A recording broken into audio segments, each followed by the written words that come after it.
Welcome, seekers of harmony and balance, to the Wanyan Feng Shui channel.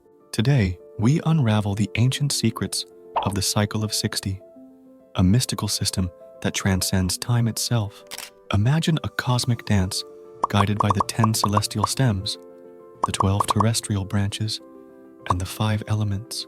This is the intricate web of the cycle of 60, a system deeply rooted in ancient China.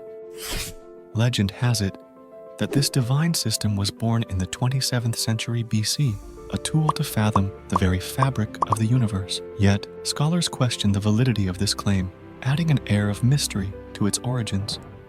At its heart, the cycle of 60 is a divination system, a key to unlocking glimpses of the future.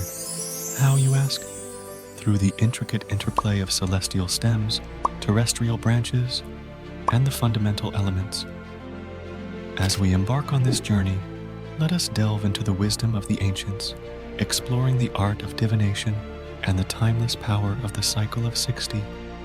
Join us as we navigate the currents of time, seeking balance, understanding, and the universal harmony embedded in the cycle of 60.